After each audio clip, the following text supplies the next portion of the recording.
പിണ്ടിമന പഞ്ചായത്തിലെ വിവിധ പ്രദേശങ്ങളിൽ തുടർച്ചയായി പ്രത്യക്ഷപ്പെടുന്ന പിടിയാന വ്യാഴാഴ്ച രാത്രി ഭൂതത്താൻകെട്ടിൽ നാശം വിതച്ചു. കോഴിഫാമിലേക്കുള്ള വൈദ്യുതി സർവീസ് കേബിളും നശിപ്പിച്ചിട്ടുണ്ട്.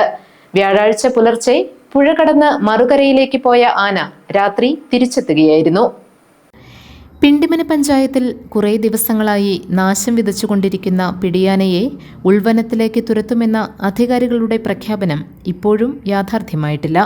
കോട്ടപ്പാറ പ്ലാന്റേഷനിലേക്കോ പെരിയാർ കടന്ന് മറുകരയിലേക്കോ ആന പോയെന്ന് ഉറപ്പുവരുത്തുക മാത്രമാണ് എല്ലാ ദിവസവും വനപാലകർ ചെയ്യുന്നത്.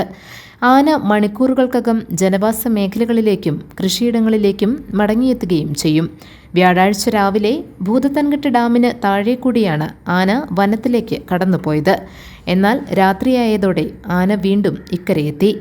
ഡാമിന്റെ സമീപങ്ങളിലെ ജനവാസ മേഖലകളിലും കൃഷിയിടങ്ങളിലും നാശം വിതയ്ക്കുകയും ചെയ്തു.